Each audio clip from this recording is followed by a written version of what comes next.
to get some Bills injury news from Week 5's loss against the New England Patriots, but I had to start today's video by getting this off my chest. And it may be a little bit of an overreaction, but I think these two issues will keep the Buffalo Bills from hoisting a Lombardi trophy, potentially winning a Super Bowl this year, if they are not addressed. Now, there were a laundry list of issues that made the Bills end up in the loss column against New England in Week 5. And a couple of them, I think they can shore up as the season goes along here. The turnovers, I mean, the Bills are one of the better teams in the National Football League at keeping things clean on the offensive side.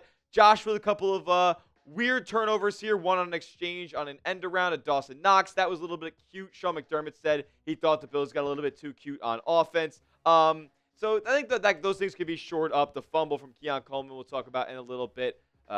Just red flags all around from his play there.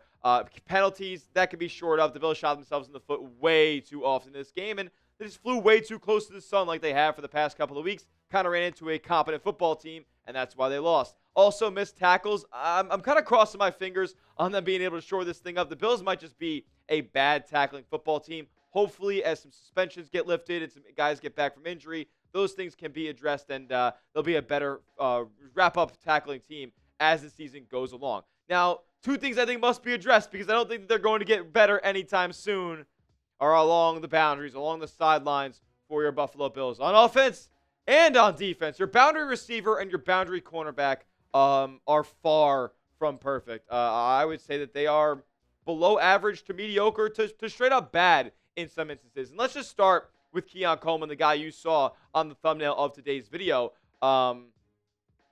Awesome fantasy score for a flex position, right? Nice. 12.3 points in a PPR league. Cool, Keon Coleman. Well, guess what? Josh Allen had all day to throw in this ball game, but boundary receivers were not getting open. Keon Coleman just was not good for this game. A couple of things on Coleman here. He didn't even have a snap on the Bills' opening offensive possession. So before we get into him and his deficiencies as a player, the Bills don't even trust Keon Coleman all that much. Now, does that have to do with them maybe want to establish the run a little bit, having some more blocking players out there? Sure. Also a little bit of a tell to the New England Patriots. That's why they were able to sniff out your run game so much in this one. But aside from that, you didn't have Keon Coleman out there on your opening possession.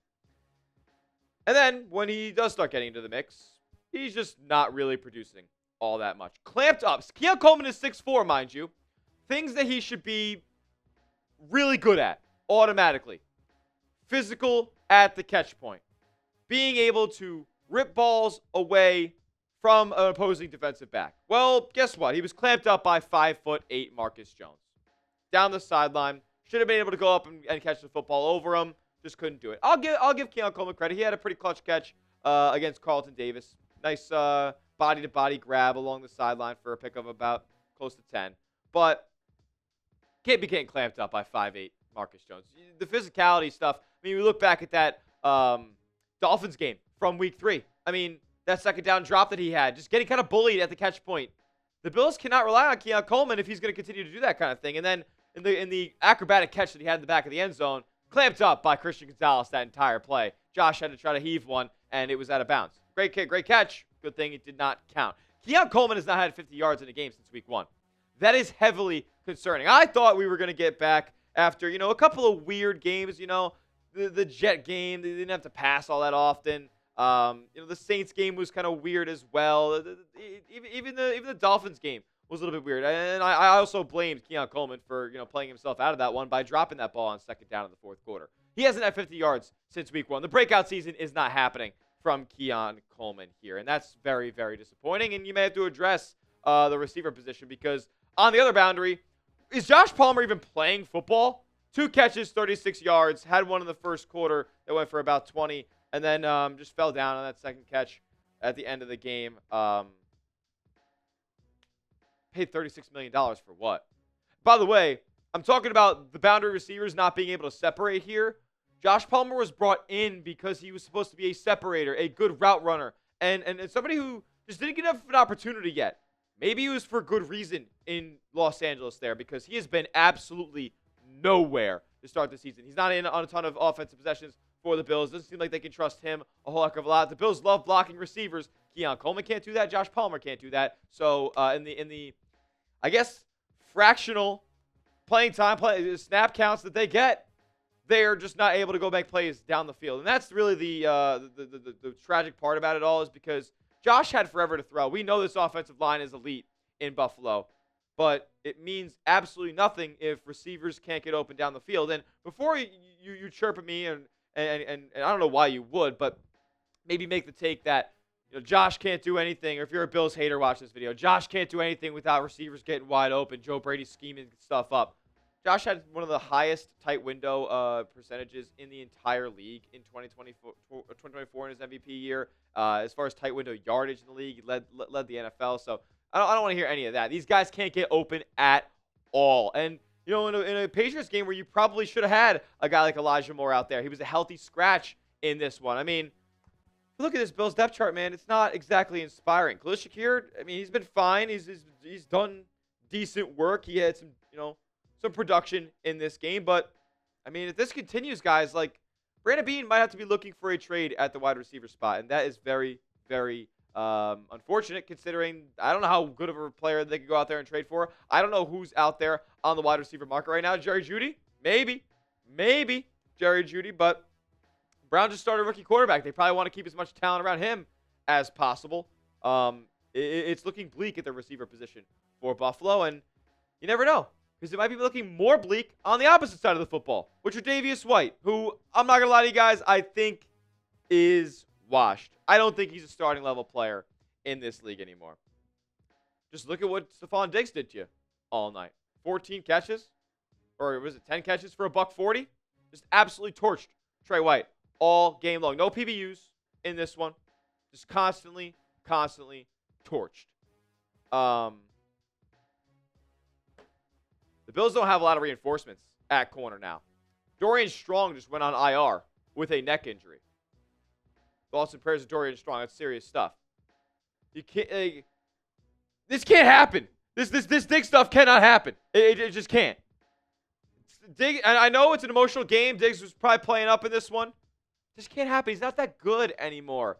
And maybe I'm underrating him a little bit. Maybe I'm underrating Stefon Diggs, but Trey White could do nothing with him all day. The Bills have a serious problem opposite Christian Benford here, and look, they have a guy waiting in the wings, but still on injured reserve. Max Harrison has not played football this year for the Bills. You cannot bank on a guy who has yet to play football at all professionally to go out there and save you. So Bills could be looking at a trade at corner. Bills could be looking at a trade at receiver. Or they could be looking at no Lombardi trophy once again in the 7-1-6. That may be an overreaction by me, but I bet you a lot of Bills fans share the same sentiment that outside boundary receiver and outside boundary corner are major issues that Brandon Beane may have to address if they want to win a Super Bowl.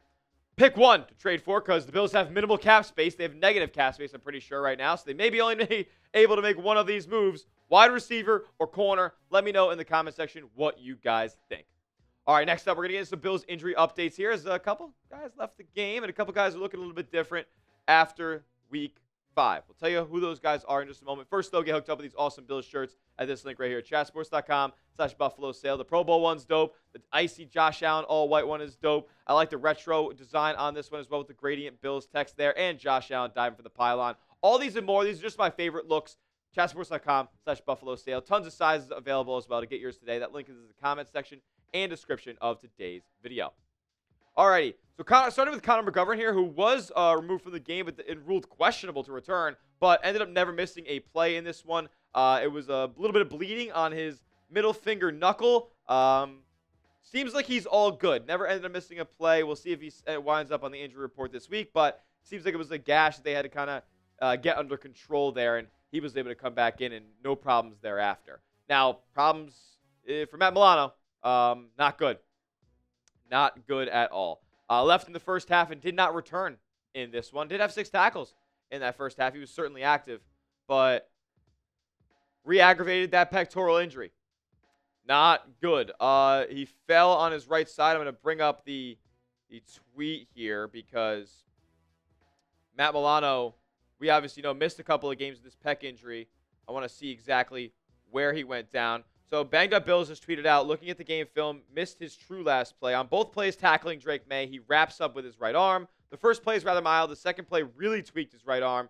More likely, the second play is what ended his night. So we'll see how serious this re-aggravation is if it keeps him out of practice this week. But the Bills definitely erred on the side of caution here, even with Dorian Williams out of the ball game. Shout out Shaq Thompson, who I thought played pretty well in this one. But they did not have him back in this ball game as he's been off injured in his Bills tenure. We'll see if it keeps him out any more time this year. Dalton Kincaid had a little bit of a hand thing going on. He had a catch and run where I couldn't tell, but it looked like he kind of ended up stiff-arming or trying to stiff-arm a Patriots defender before being tackled. And then as he got up, came up kind of holding his wrist, flicking his wrist around a little bit. So we'll see if he winds up on the injury report this week. I bet you he will. But quick note on Kincaid, man, because he was pretty good. Six receptions, 108 yards. I mean, they're running man the entire time. And I guess that can kind of encapsulate what we were talking about earlier. The Patriots ran man so often. Like, it wasn't like the Bills receivers couldn't find soft spots in the zone. No. They were getting manned up, and they just could not separate on these Patriots corners. Then that continues to bring up that if you want to limit these Bills receivers, then just play man up on them. But Kincaid, he kind of actually got some separation. He needs to be involved way more. I know he can only kind of be used on obvious passing downs, but still, man, 6 grabs for 108 yards. The breakout season is here. Hopefully, he does not miss any time because it seems like he's the number one option in this Bills passing attack and is easily the most reliable target right now in that Bills offense outside of James Cook. Now, last injury update here. Dion Dawkins wearing a brace on his left wrist and hand after the game. So it seems like everybody kind of getting these hand injuries dinged up in this Patriots game. We'll see if this affects Dion Dawkins' practice availability this week. Unfortunate because as important of a player as you have on the football team in Dion Dawkins. He was doing good work on some Patriots pass rushers. Again, Josh was kept upright all day long, and it all boils down to your receivers aren't good enough. The everybody eats, it doesn't work. Sometimes somebody's got to take over. And guess what happened? Your old boy, Stefon Diggs, took over and ate your lunch in Week 5. Now, we need Ed Oliver back next week. Big time. Like I said before, I think the Bills could shore up some of the missed tackling. I think Ed Oliver is going to help that type of thing. Getting the quarterback on the ground as well, turning pressures into sacks. I think Ed Oliver is going to help that as well. And I think the suspensions being lifted over the next few weeks is going to help this Bills defense a whole heck of a lot. But in the backfields, on the offense and the defense, wide receiver, corner, major issues they may have to be addressed. If you guys want the Bills to get 100% healthy, though, because they got some injuries, definitely stacking up here on the defense specifically. Go down below, manifest the good vibes, like today's video. Make sure you give me a follow over on Twitter at Tyler J. Smith, 2 H's, because the name's common, but I am not. And make sure you're subscribed to the channel as well. YouTube.com/Bills News will be bringing you guys Bills coverage leading up to Week 6 and the matchup against the Atlanta Falcons as that gets closer and closer. So we'll see you guys in the next video. And as always, let's go Buffalo.